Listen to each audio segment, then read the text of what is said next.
Hello and salam. Welcome to Muslim Viewpoint, a new podcast series powered by American Muslim Today, a groundbreaking nonprofit digital newspaper which champions civic engagement. AMT informs and empowers the diverse voices of almost 30 million Muslims here in the U.S. and other Western countries. I'm your producer and host, Maya Gaylor, and today we have an interview with Dr.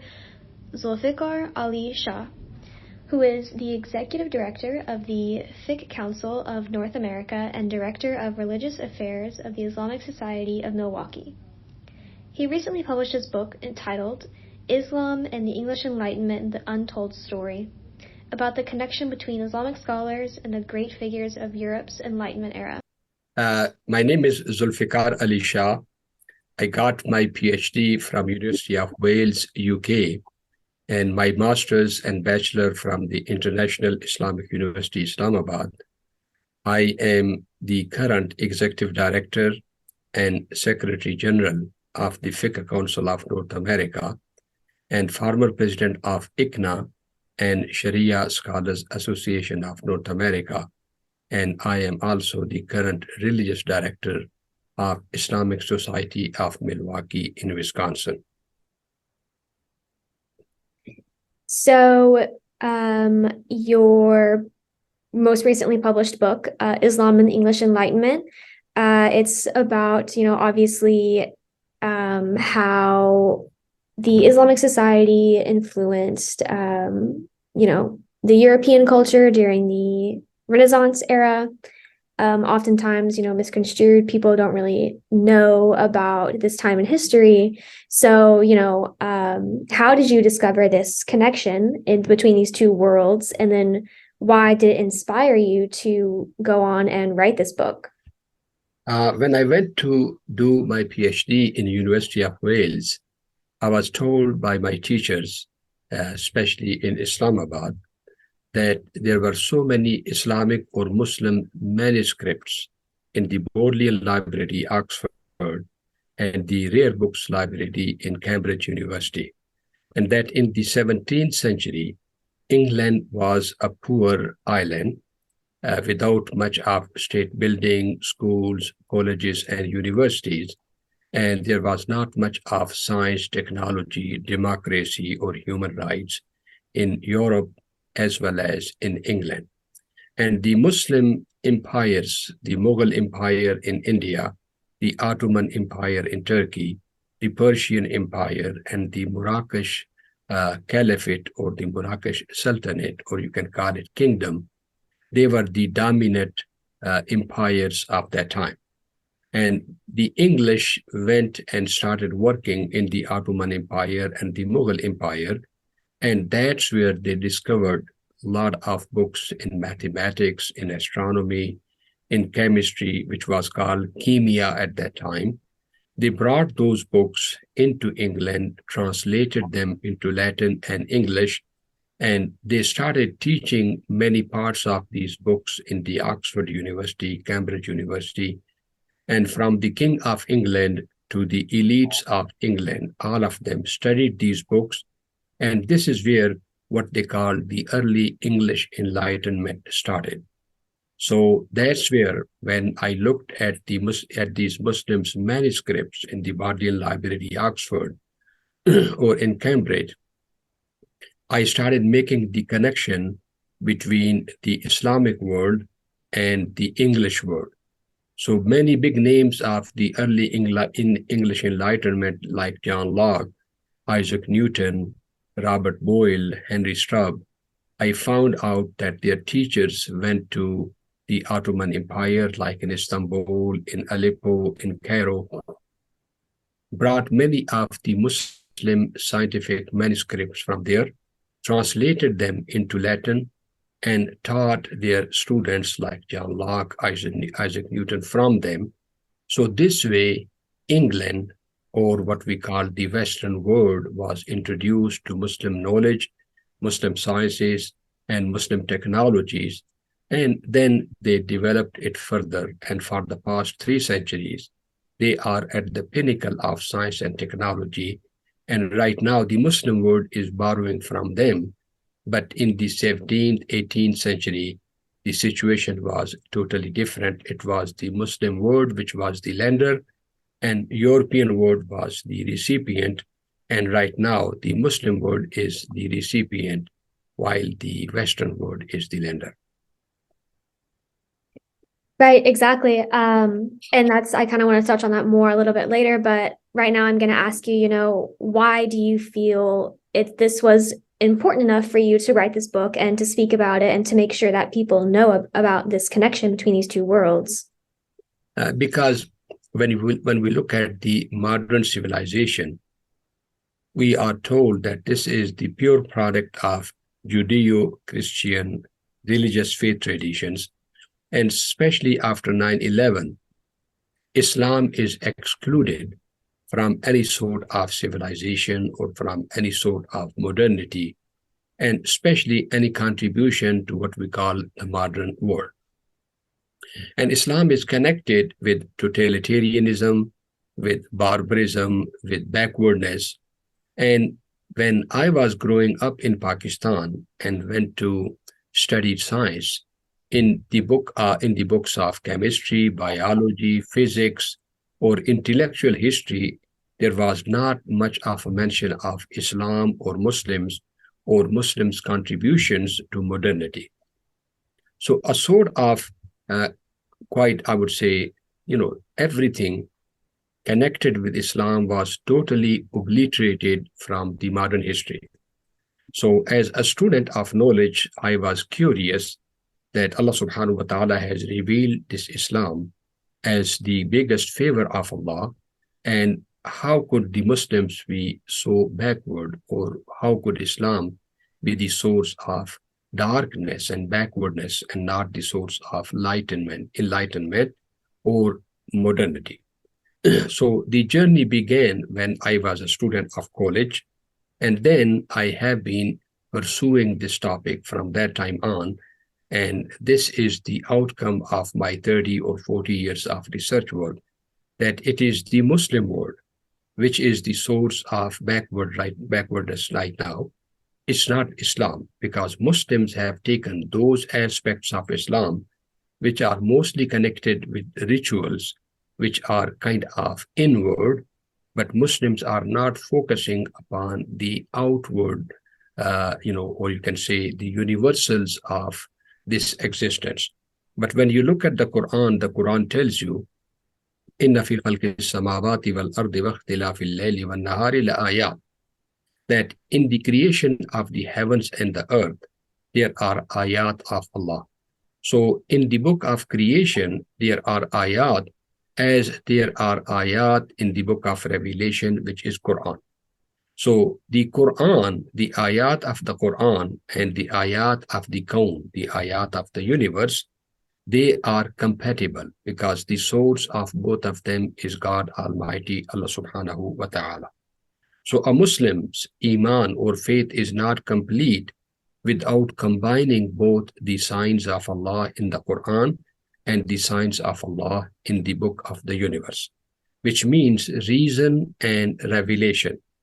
Religion and science, both of them are quite compatible, and Muslims must be combining both of them.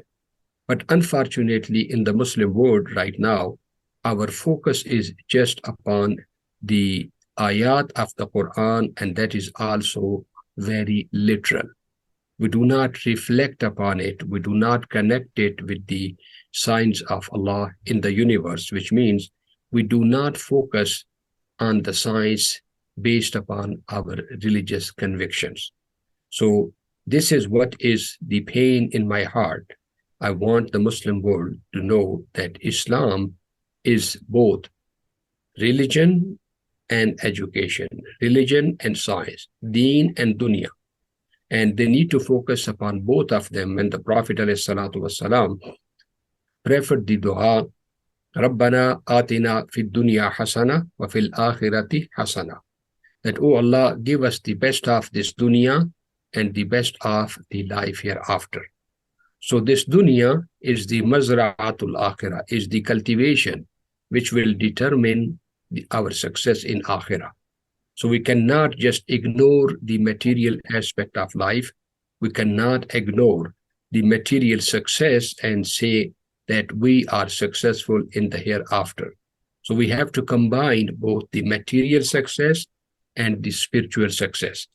So this book is a sort of reminder to the Muslim community that our forefathers, they were at the pinnacle of science, technology, education, philosophy, sociology, psychology, and they gave the foundations to the modern Western world, which they used, and then the modern Western world basically raised it to the next level, and they took it to the height of what we call modern sciences and technology. But the roots of this Western civilization are Islamic. So if Muslims learn the legacy of their forefathers and then go back to it and start combining the science, technology, and spirituality, or what we call the material success as well as the spiritual success, then we can be again the leaders of the modern world, but with spirituality and with morality and with ethical and moral values. And as you mentioned before, this is something that you discovered more in your studies at university. And then for me personally, coming from someone who has gone through the American public education system in Texas, you know, this connection of Islam is really not mentioned whenever you cover this Western subject of English Enlightenment. You know, I'm familiar with that, but of course I never knew that it was a connection with this, you know, the Muslim world, basically. So kind of what do you have to say about that? You know, should this be further incorporated into our public education? I mean, this is what is called the Eurocentric narrative, which was created especially after the British Empire became powerful, and especially, I would say, after the Second World War, that the mention of Islam and Islamic world was eliminated from this Eurocentric narrative of history. So my request is to the American elites, educators, as well as to the Muslim movers and shakers to look back at the history and to see the role which Islam and Muslims played, not only in the English Enlightenment, but also in the American Enlightenment and in American founding. Because many of the founding fathers of America, they were very much impressed or influenced by the Unitarian movement in England. And that Unitarian movement was totally influenced by Islamic religion, Islamic theology, and Islamic political thought. So even the American founding fathers, such as Thomas Jefferson or Benjamin Franklin or John Adams, they were Unitarians who did not believe in the organized Christian church or the Trinitarian theology of organized Christianity, and they subscribed to the Unitarian trend in England, which believed in one God, which believed that Jesus is nothing but a prophet and a Messiah, and that God is the one who has given the inalienable rights to all human beings based upon their human dignity and human soul. So therefore, these were the Islamic ideals and Islamic ideas which were taken over by the founding fathers, and the American Constitution or the American dream of life, liberty, and pursuit of happiness was far more closer to the Islamic political ideals and Islamic concept of Unitarianism and human equality and inalienable rights of human being than the Trinitarian organized church Christianity. And actually, in this book, I prove that the early English Enlightenment and the American founding were far closer to the Unitarian Islamic ideals, and the American identity was formulated in conjunction with the Islamic Unitarianism then, and also in opposition to the Trinitarian persecutory type of narrative of Christendom. So this part of history must be taught to the Americans and must be taught also to the Muslim world. Yeah, perfect. So I kind of now more want to touch on, you know, what you mentioned earlier about how the modern Muslim majority countries are viewed now in this negative backwards light, you know, like they're viewed how Europe was before their enlightenment. So kind of, what are your thoughts about that? How did we reach this kind of like switcheroo, and how do you think that, or what does the state of these Muslim majority countries say about human rights and religious freedom? Let me tell you, the history repeats itself. And then what happens is that the countries or the regions or the civilizations, they have got their ups and their downs. So the Muslim world from the 8th to the almost 17th century, they were at the pinnacles of their civilization because there was justice, there was sense of equality, there was sense of human rights, and there was sense of what we call the limited monarchy, or what we call the qualified monarchy, which was based upon bay'ah or allegiance, a sort of democratic system in the Muslim world, that the caliph or the leaders were supposed to be taking the allegiance of their people and serve their people. At that time, in the Western world, they believed in the divine right monarchy, royalty, the senior or the, you can call the superior position of the clergy as well as the nobility, and commoners were not given enough rights or equality. So that's where Europe went through the Dark Ages. But once Europe learned this whole concept of democracy, human rights, equality, limiting the monarchy, and made the population or the commoners, participate in the system, in the government, in the democracy, we saw the blessings and we saw the progress and the development. But then when Europe became powerful and colonized the Islamic world, actually they left their sort of divine right monarchy, those kind of royalties, the ulama being these sort of clergies. Nobody can ask them the question. People have to just listen and obey and submit to the authority. So we went into regression because we are right now going through what the Dark Ages of Europe went through in the Christendom. So honestly, I feel that in our Muslim world right now, even though we Muslims claim to follow the Quran, we claim to follow the Sunnah of the Prophet, peace be upon him, our most of emotional attachment is to the rituals of Islam, like Salah, like Zakah, say for example, fasting. But we are not following the teachings of Islam on human justice, human equality, proper distribution of resources, education, the compatibility of science, technology, and religion. So we are mostly focused upon what we call so-called spiritual realms, spiritual aspects of Islam, and we are not combining those spiritual aspects with the material aspects of life and existence. So what we are seeing in the Islamic world is the Dark Ages of, I would say, the Muslim world, because Islam has come to establish fairness, justice, equality, proper distribution of resources, the bridging the gap between the rich and the poor, distributing the resources properly. But look at the Islamic world, the resources are not equally distributed among the population. In spite of having almost 70% of the gas resources in the world and over 60% of oil resources in the world, having over 2 billion people, and maybe the largest land, basically you can say landmass from Morocco to Fiji, and being in the middle of the world, where the Eastern world and the Western world could not connect with each other except through the Muslim world.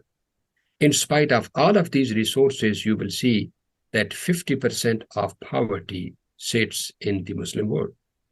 You will see that basically almost, with the exception of the Ukrainian refugees, almost 90 to 95% of the refugees in the world are Muslims.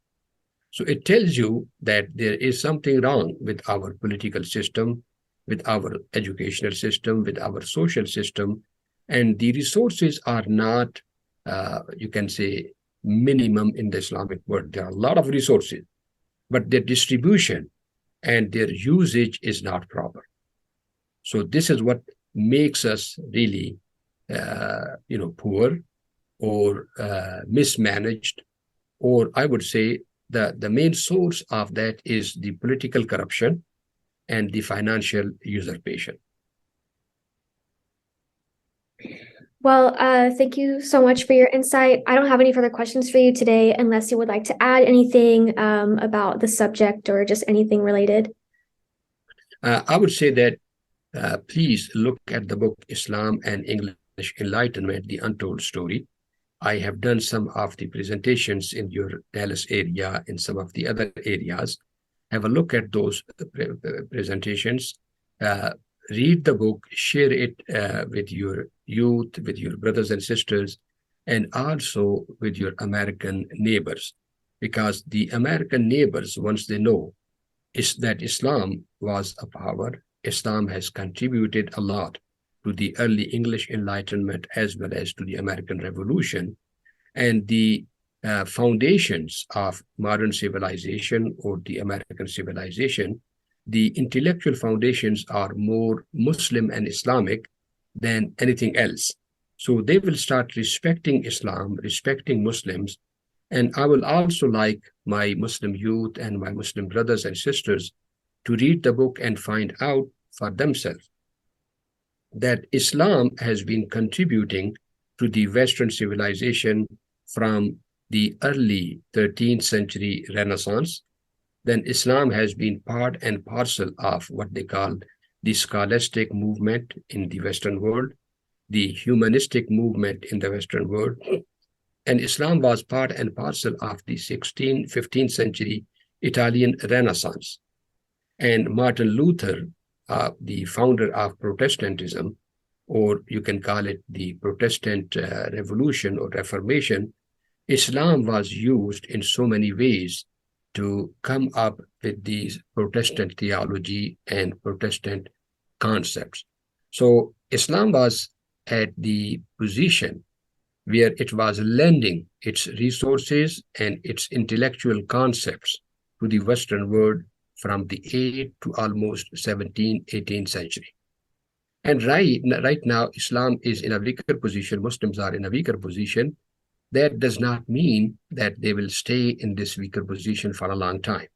So if somehow they go back to their legacy, they can definitely, and inshallah, with the grace of Allah subhanahu wa ta'ala, will become again the lenders and not only the recipients. If you'd like to read more about this story and access more digital content, feel free to check out our website, AmericanMuslimToday.com. We'll see you next week on The Muslim Viewpoint.